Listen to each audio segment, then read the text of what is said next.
Welcome, my dear student, to Darasa Online. My name is Samuel John, a physics teacher from Baobab Secondary School. In our today's discussion, we'll be basing on rotational dynamics. This is a topic which is mainly found in mechanics, as you can see. So, in this topic, we are going to base on two items. One, we shall discuss about the parallel axis theorem and the perpendicular axis theorem. Why do we choose these two theorems? These are the two theorems that has difficulties to most of the students when solving some questions.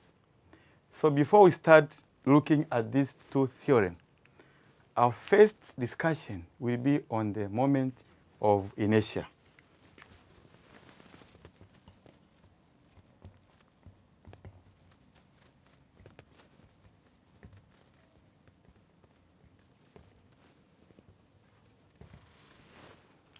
So I hope everybody knows about the moment of inertia of a body. When we talk of moment of inertia of a body, we talk about the axis of rotation. So moment of inertia of a body is defined when you know the axis from where that body is rotating. For example,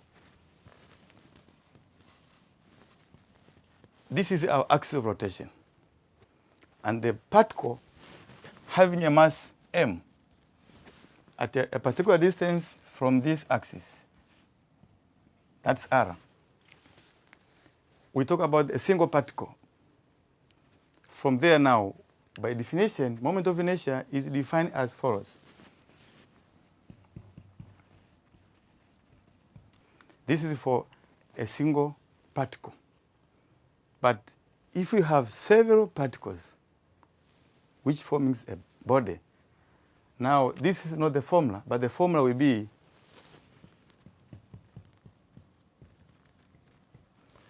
in that way, my students, you can see, we know how to define the moment of inertia of a body. So when talking about the moment of inertia of a body, we have to see what are the factors that will make it to change. You can see from the definition, we have two items, mass of the body and the distance from that axis where that body is rotating. When we talk of the mass of the body as a factor number 1,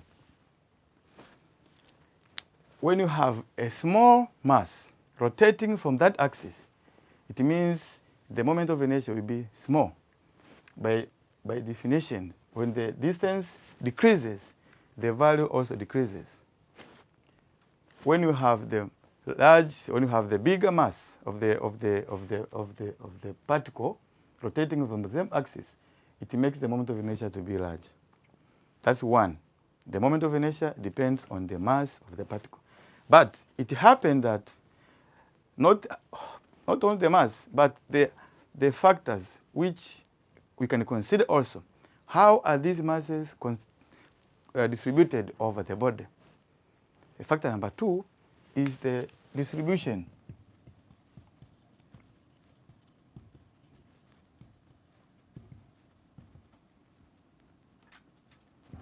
Distribution of the masses. If there are several forces, so as several masses, distribution of the masses within that body. For example, let's take example of this. I've taken only these two masses as an example. Suppose a person is holding these two masses while standing on the table which rotates at a particular axis.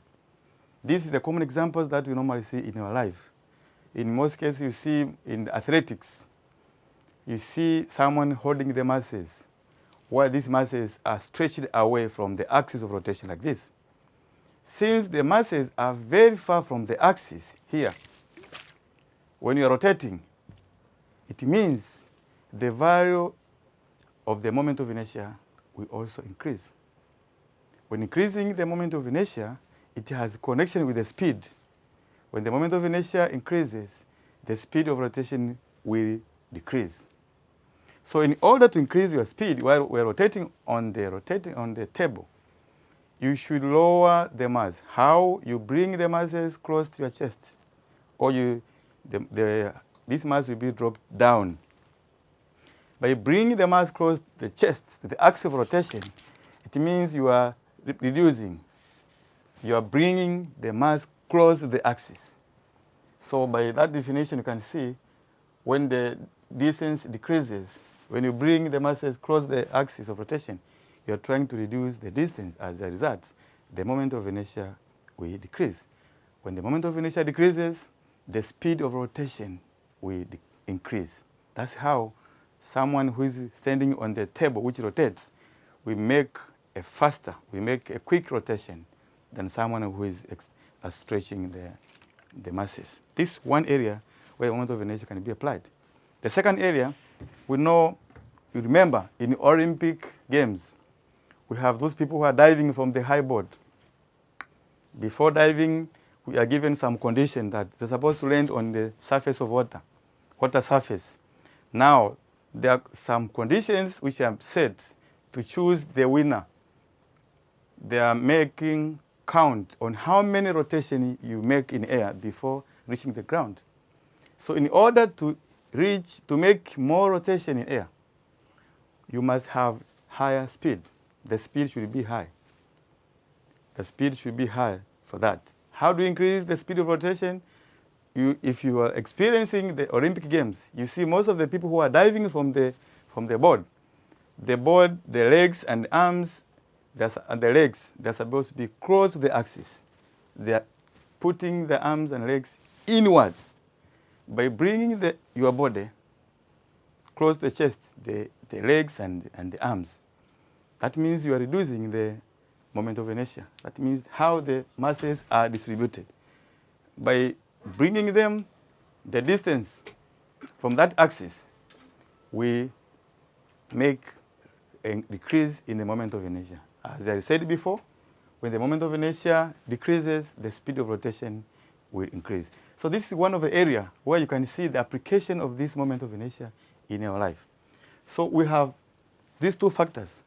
But our today's discussion will be on the third factor, which is about the axis of rotation.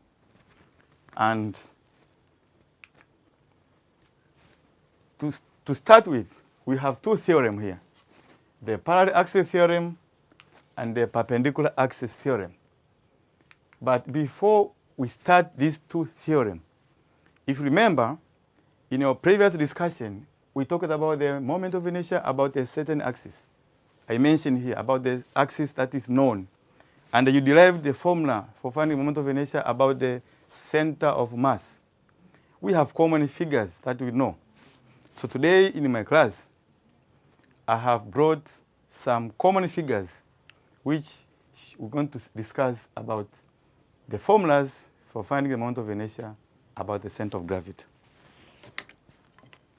One of these figures is the grass rod. So you know how to find the moment of inertia of this figure. We said that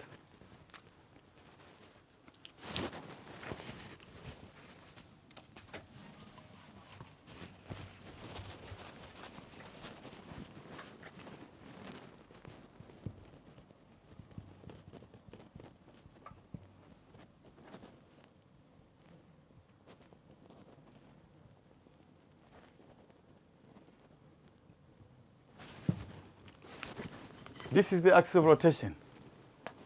This is the length of that rod. That is L. And this is the mass of that rod. So we derive the formula on how to find the moment of inertia of this particular body. If you remember, now this was the moment of inertia of this rod about the center of mass. That is 1.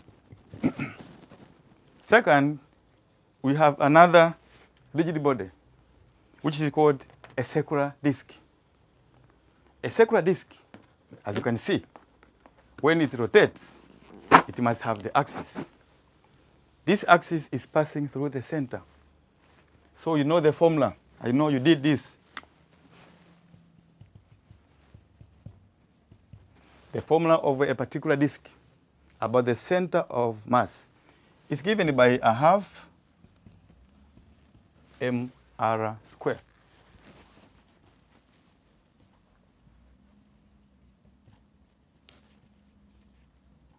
That is the radius. This is the formula you did in the previous, when you discussed about the introduction of the moment of inertia. Another rigid body is we call this a rectangular slab. The rectangular slab can be of this form. This is a book which represents a rectangular slab, which has the length, which has the width, and the thickness. And we derived the formula for this rectangular slab as follows. That's number 3.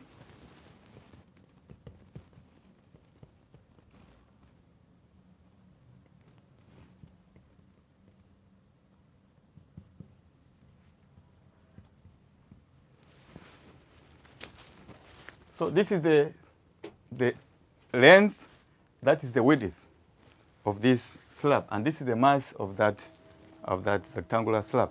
So these are the formulas that you did when deriving the moment of inertia about the center of gravity. Not only that, we have also another body which is given the name by a sphere.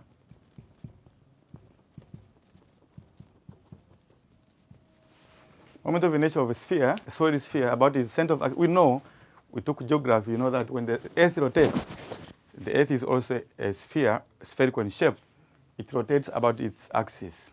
So the moment of inertia of that sphere is 2/5 mr squared. R is the radius.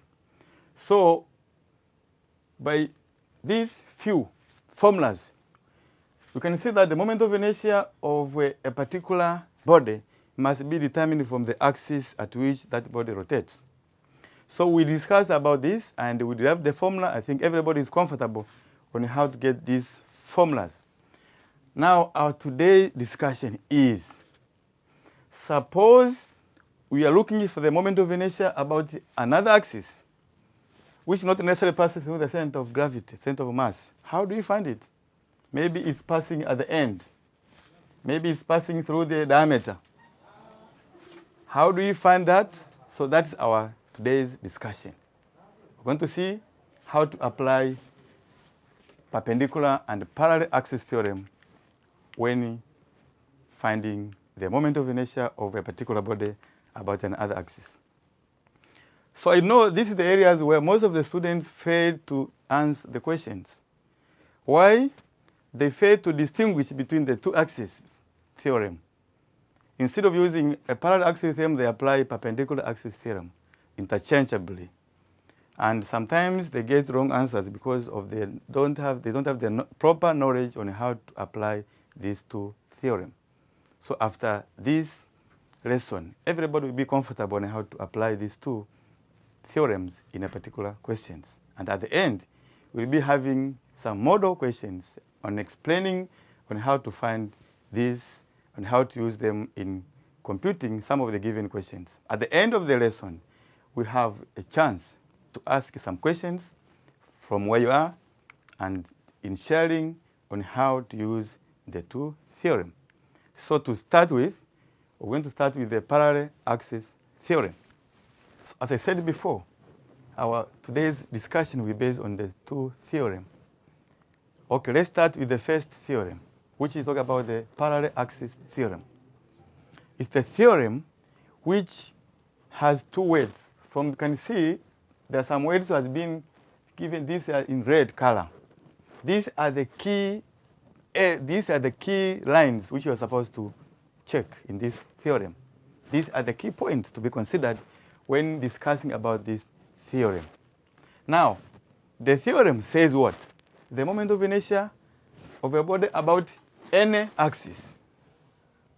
About any axis. We are talking about we said before, it was passing through the center. Now the question is, suppose it is not passing here. It is passing at the end, somewhere. How do you find that? So we are told this moment of inertia will be equal to the moment of inertia about an axis through its center of mass. So step number 1, you should know which parallel axis is passing through the center of mass. the parallel axis. Very important. Then you should know the two axes must be parallel. That you're looking about, they must be parallel. And when they are parallel, you should find the distance between them. So to show us this one, as an example, think about this rod. I have this rod.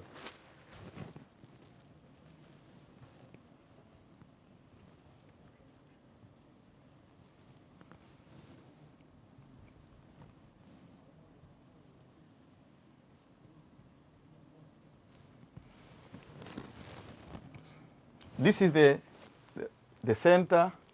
This is the moment of inertia about that center. We know the length here is L. This is the length of that rod here. Any length you choose. Now, suppose you are looking for the moment of inertia about any axis somewhere. You are told that we should know where is the moment of inertia about the center of mass here. Then we have another axis, maybe passing up at the end, one of the end. How do you see these two axes? The two axes are parallel to each other. So that's where the parallel axis should be applied. So it said the moment of inertia about any axis, about any, here, any axis must be equal to the moment of inertia about a parallel axis passing through the center. Yes, here, this is the parallel axis passing the center. Plus the product of the mass of the body. Mass of the body. And the square of the perpendicular distance between the two. What is about that? This is the center of mass. This is the moment of inertia through the center of mass. This is another axis that I'm looking for. It's moment of inertia where that body is rotating. Now, this is the distance between the two axes. That distance should be perpendicular. Something like this. So you must have two parallel axes like that, not this way. One should be either vertical downwards, another one should be also like that. You can have two axes parallel like this, horizontal. So that's where you should apply parallel axis theory. But the point is that one of the two axes should be passing through the center. So the theorem says about what? Moment about that axis I equals to Ig. Why Ig? The formula says, the theorem, it should be the moment of inertia about the parallel axis through its center, which is Ig, plus the product of its mass of this object, m, d squared. So step number one, you should know whether the question is talking about parallel axis theorem. How do you know? You look at the two axes. Are they parallel to each other? If they are parallel, one of the two axes should be passing through the center of mass. Then it's easier to find that. For example, you know, moment of inertia at the center of this, as we said before, is given.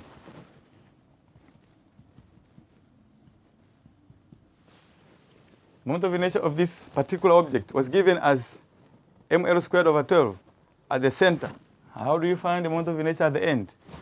So you take I equals to Ig, which is ml squared over 12, plus the product of the mass times the perpendicular distance. In this particular question, what is D? What is our D? Since that axis is passing through the middle, the D is taken at half of the length. So here, my dear students, D is L over 2. Comfortably, you know how to get that D. Then you plug in the formula here in our D squared. We get I equal ml squared 12 plus m L squared over 2. If you open the bracket there, simplify. This is m L squared over 12 plus ml squared over 4. Combining the two, we get ml squared over 3. Yes, we know it now. You might be given this moment of inertia at the end, and be asked to find the moment of inertia about the center. How? Check. Let's check. Suppose you are given this moment of inertia of a particular object, that body, about the end of that axis, at the end of the load, which is now given as I. Can we prove that the moment of inertia of this body about the center will be the same as that? In other way, the competence-based equation, you might be given the moment of inertia about the end and asked to find the moment of inertia about another axis, which is parallel to that, but this time is passing through the center of mass. Easy. You have to consider the same formula. You are looking for I. This time I is given. Is ml squared over 3 equals to Ig, assuming that we don't have this, plus our distance here is L over 2. The question is, are you getting the same answer? Let's check. ml squared over 3 equals to Ig. We're looking for this, ml squared over 4, making Ig the subject.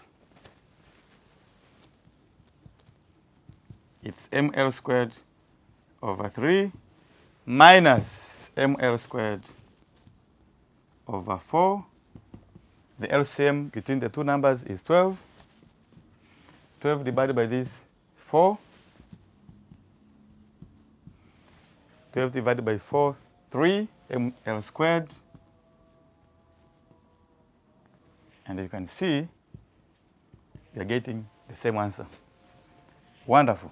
ml squared over 12. So it's very simple. As long as you know how to apply this theorem, you will enjoy that. This is one of a particular explanation. We can have different figures.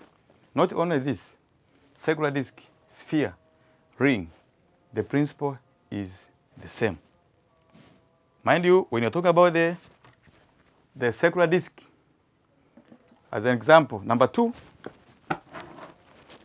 we have the moment of inertia about the center. We know it. We might be looking for the moment of inertia about another axis, which is passing through its circumference, like this, but parallel. So the formula, the same. You know the moment of inertia about the center, we did before, is a half ml squared.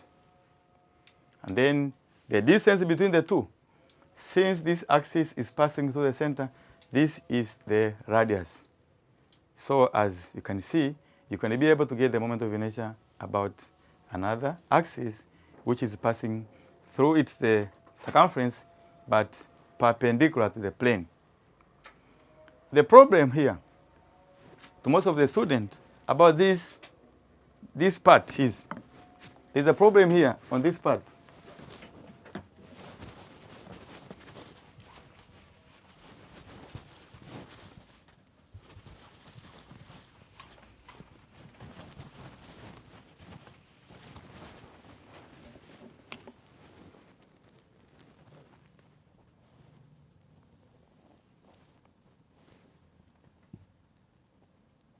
This is the disk, and we say this is the moment of inertia through its center.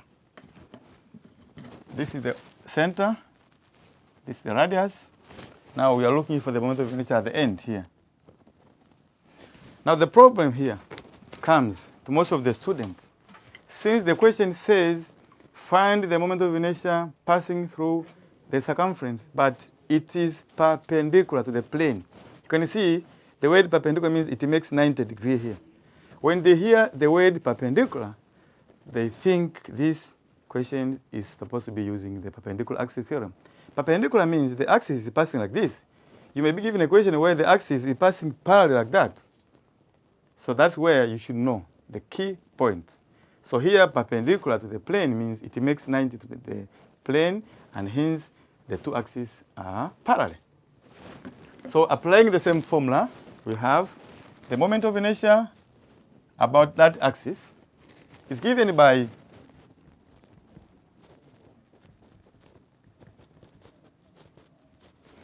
I said you can use H or D.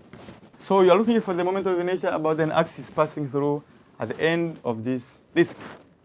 So the problem here, since the two axes are parallel to each other, most of the students, they normally confuse, thinking that they are supposed to apply perpendicular axis theorem because this axis is perpendicular to the plane. The point to consider, the two axes are parallel. So the formula, we know moment of inertia of the disk about the center is a half mr squared. For this case, our h, this the radius of the disk. So this r equals to a half mr squared plus mr squared. That gives us 3/2 mr squared. This is the moment of inertia of this at the disk about its axis, which is passing through the circumference, but perpendicular to the plane. I think now you are comfortable and you are aware on how to apply this parallel axis theorem. Now, our second theorem is the perpendicular axis theorem. Now, the theorem says the moment of inertia of a body about an axis perpendicular to the plane. You can see that word, perpendicular to the plane. That axis should be perpendicular to the plane. So the key point here, that axis you're looking about, you're looking for, it should be perpendicular to the plane.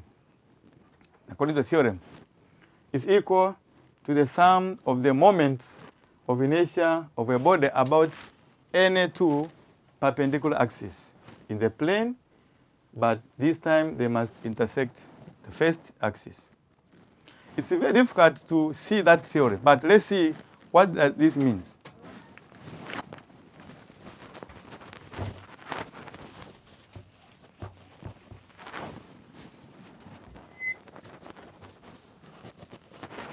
The theorem says that, suppose we have an object, a disk.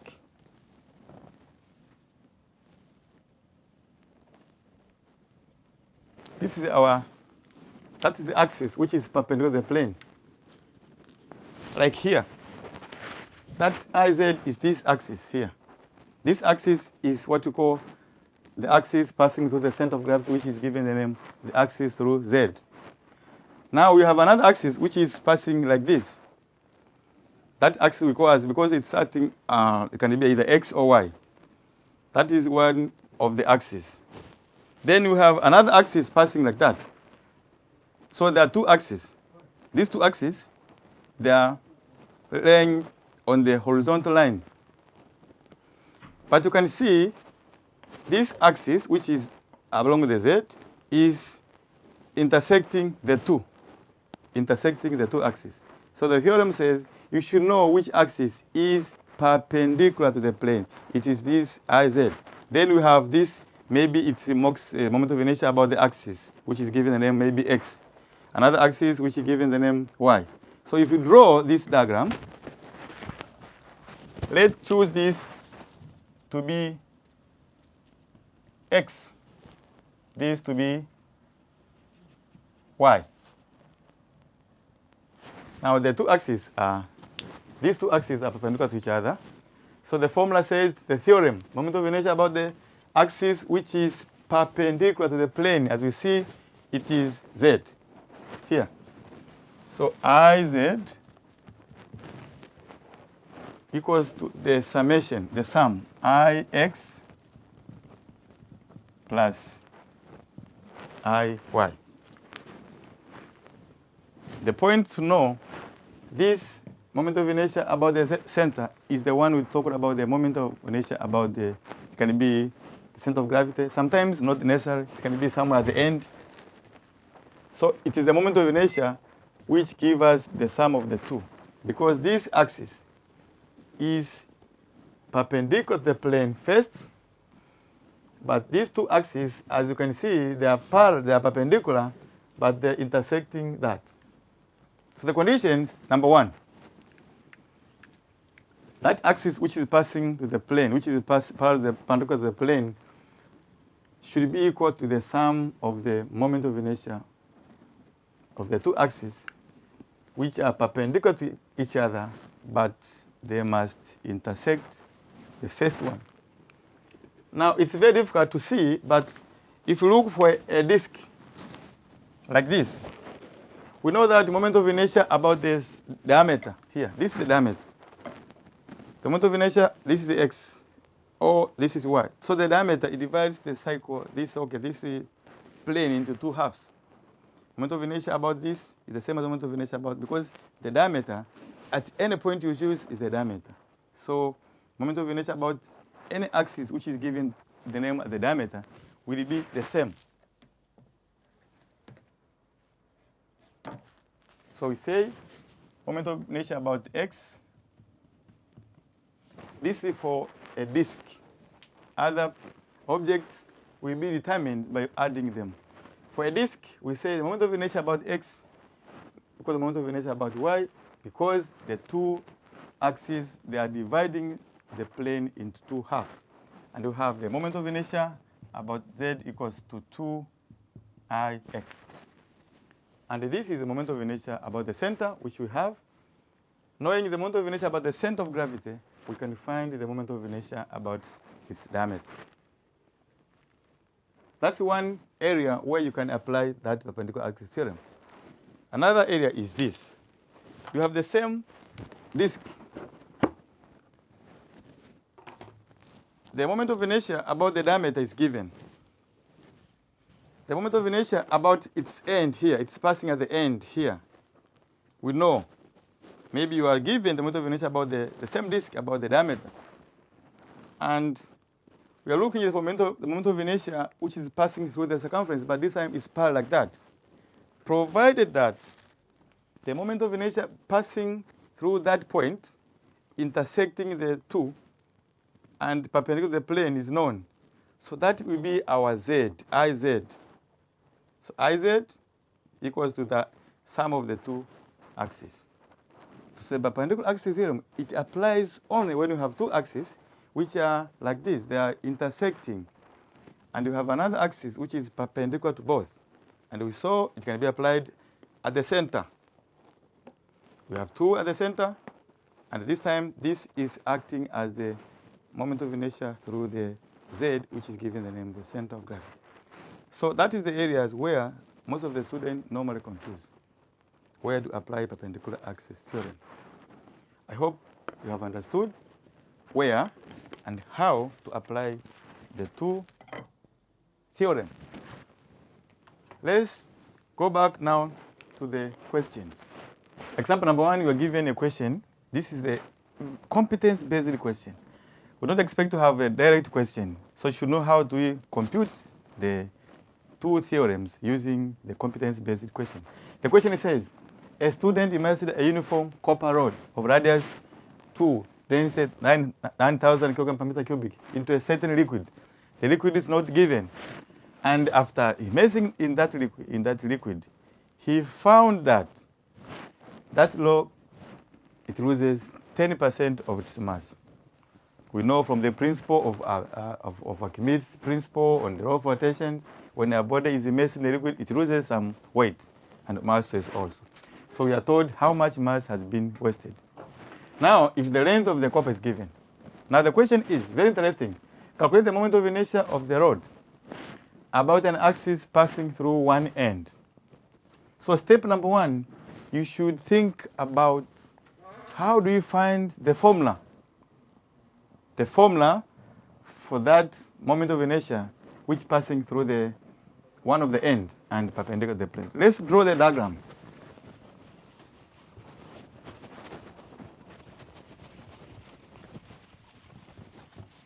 Step number 1, for this question, you should know how to draw a well-labeled diagram. So here we have our rod, copper, whose dimensions are given.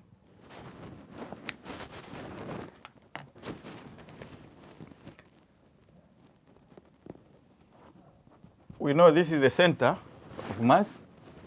But this time you're looking for the moment of inertia of the same load about an axis, which is passing through one end and perpendicular to the plane.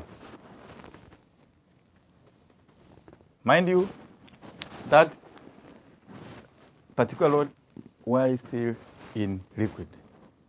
So the quantities are given, the formula we might be using, you should know that you're supposed to find the mass of that object when in liquid. So step number one, let's find the moment of inertia at that particular axis. We call this as I, rotating. We know that is our h. Step number one, the formula. The two axes are parallel axes. The two axes are supposed to be parallel. So you are supposed to apply the parallel axis theorem. We are sure that's where the parallel axis will be applied. So I equals to Ig plus mh squared. That m is the mass of the liquid, is the mass of the object when immersed in that liquid. We should know. And at the end, we should find that mass. So we know the moment of inertia of the center. Maybe not changing, not the thought is given by m L squared over 12 plus m. Our h is a half of this length. Since this is passing through the center, our h is half. So it's L over 2, half of the whole length. And we get ml squared over 12 plus ml squared over 4. When simplifying, we get ml squared over 3. That is question number 1. We know the moment of inertia about that axis. The problem is, where do we get the mass? That is the question. And we know that the mass of that rod, when immersed in a liquid, it loses 10% of its mass. Let's find the mass of the rod copper before immersed in that liquid. It means the mass of the rod in air. Ma is given by the density times the volume, by definition. We know that the density is given. How do you find the volume? Volume, because it's a rod like this, you can find the volume if you know this area times the length. So the volume is given by area times length, which is pi r squared L. So this gives us Ma equals to density times pi r squared L. And the density is given, so make sure that you have your calculator. I have mine. The density of that load is given as 9,000 times pi, which is found in your calculator, times the radius, which is 2 converted into meter, 0.2 squared, and the length 0.4.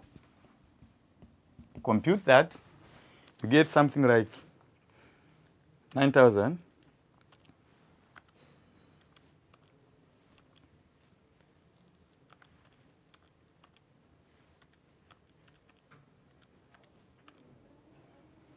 you get something like 4.5. Check correctly your answers to get that value. This is mass of the copper in air. And you are told it loses 10% of it. So mass L now in the liquid is given by, you take Ma minus 10%, which is 0.1. 10% times Ma. 10% of that, it means Ma minus that is almost 0.9. 0.9 Ma. So you know how to find the mass of the liquid. You substitute that 0.9 and you get 4.06.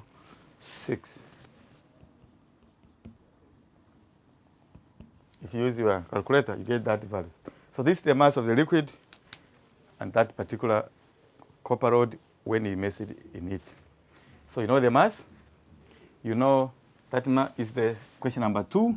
You substitute these values in that formula, meaning that you know the length of copper rod. So from there, you get the moment of inertia about that axis as 4.068 times 0.4, the length squared over 3. You get something like 0.22 kilogram meter squared. That question was very interesting. After knowing the formula for competence-based question, it's not the matter of ending there. You are supposed to know some areas where some of the principles must be applied, like where you applied the Archimedes principle here to determine the mass. Okay, so I'm going to see in part B, but you might be given how much mass has been left, where you can use that concept to find the moment of inertia. The second part, very interesting. What will be the new moment of inertia of the same rod about the same axis when it is immersed in another liquid of density, which is 1,200 kilogram per meter cubic? So you are looking for the same moment of inertia of the same particle, which is passing about the same axis, but this time it is immersed in another liquid whose density is different from this. So from the law from the Archimedes principle, what you know, the formula will be the same.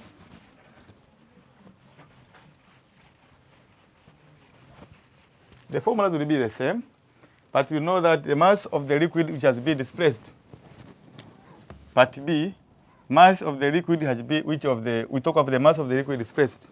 That is the mass of the solid.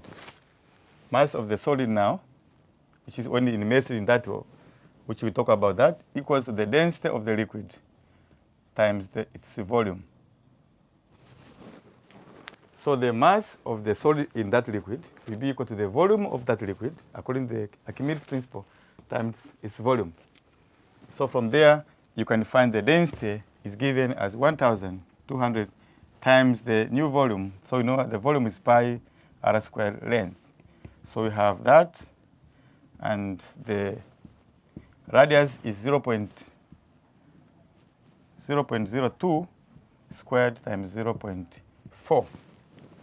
So from there, you get the mass of the solid when immersed in that liquid. And if you compute that, you get that mass as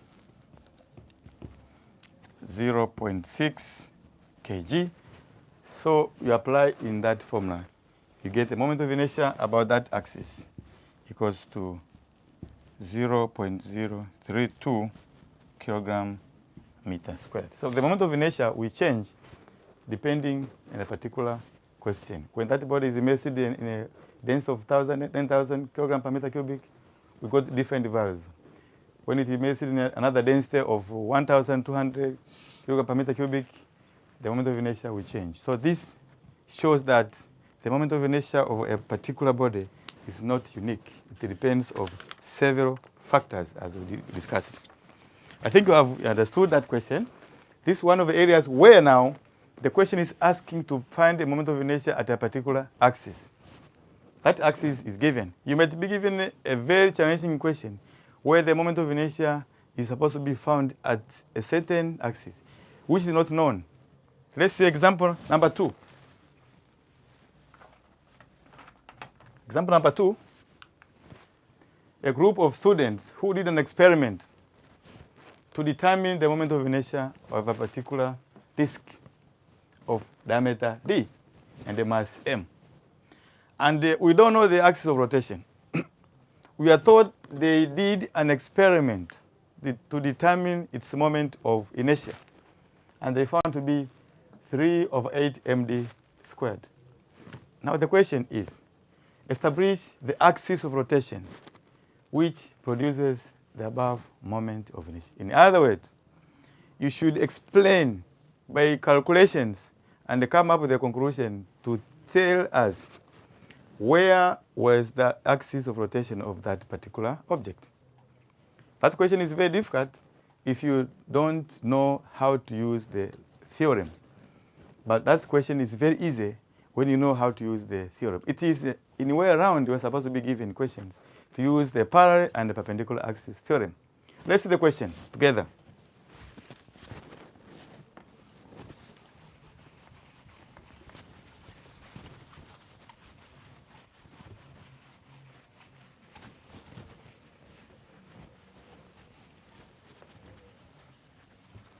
Now the question is talking about a disk.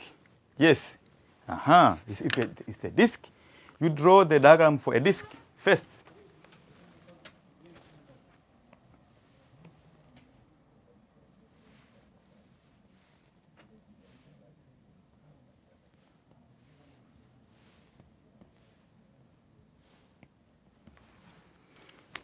A disk. We know the answer. You are given the moment of inertia about a certain axis is 3/8 md squared. The question is, where is that axis? Through the center, through the diameter, through the circumference? We don't know.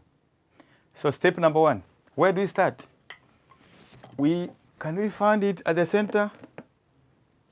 Let's check. We know we are looking for the moment of inertia, which is given. It's supposed to be md squared over 8. Now, which axis? This is the moment of inertia which is given, g. Let's use the small g, given. Now, which axis is that g? Is it the center, diameter, whatever? So let's start step number 1. Let's find out, is it passing through the center?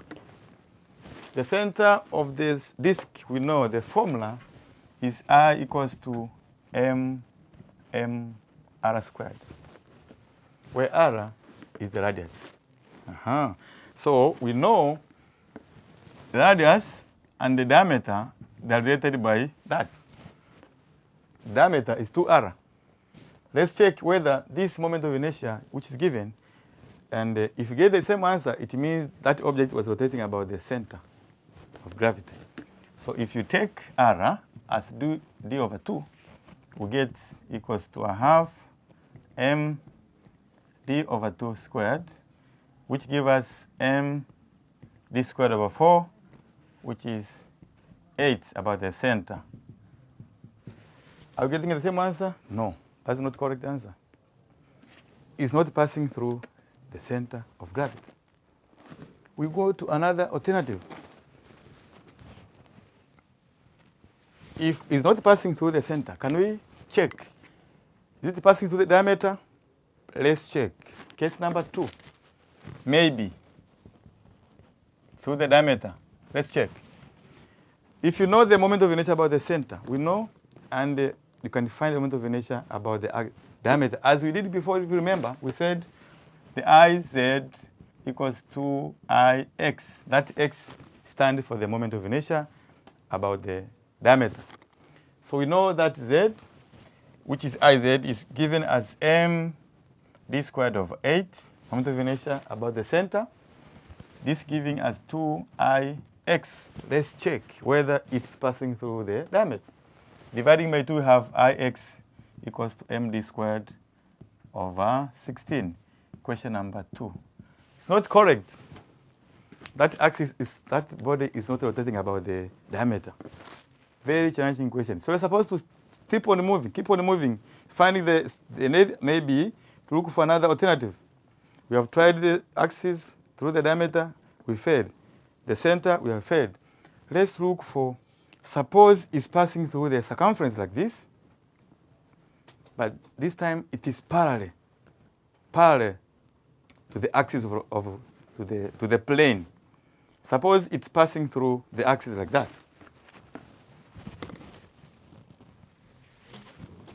So if it's passing through the circumference of the disk, but parallel, which theory do we apply? We know at the center, the formula for the center is given. The moment of inertia about this now, this is maybe passing through the center, but it's the diameter. And this is the axis passing through circumference. Since we know this, we can find the moment of inertia about that axis. The two theorems, the two axes are parallel. So you apply the parallel axis theorem. Let's check whether it's passing through this axis, which is touching the circumference and parallel to the plane. That's case number 3. We know that the moment of inertia about that axis here equals the moment of inertia about the center plus the product of the two of the md squared. It's now, what is our center here? Moment of inertia about the center is not the center of gravity. This time, the moment of inertia about the center, this time is the diameter, d plus md squared. About the diameter, which is x now, is given by md squared over 16 plus m. Our distance between the two axes is the radius. And we know the radius is d over 2. So it's d over 2 squared. The distance, our d here is r, the radius. And this d is not confusing maybe. You can use maybe h, not confuse. That h is the distance between the two axes, which now, according to this question, this equals to r. If you find r in terms of d, since the question consists of d and m, so we come up with the md squared over 16 plus md squared over 4. If you find the LCM with 16, get md squared. 16 divided by 4, get 4. So the answer is about that axis equals to 5 md squared over 16. Question number 3. Wrong. Not the answer. It's not passing there. This is md squared, 3md squared over 3. So where is the axis of that body? We have tried at the center.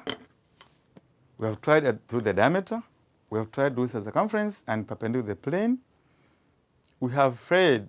So you are maybe the last alternative. Maybe you can find it's passing through the circumference like this, perpendicular to the plane. Okay, if this is the case, this axis will be parallel. This is the last option. It may be passing through the circumference like this of the plane and perpendicular to it. Okay, if this is the case, this axis will be parallel to the one which is passing through the center. Let's try to check whether this body was rotating about that. Very simple.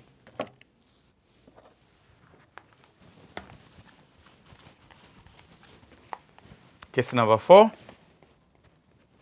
We have now moment of inertia about that axis. Let's take B equals to moment of inertia about the center plus mh squared. And we said our center here is given, which you know now, md squared over 8. We're looking for that. Check whether this is the proper axis of that body.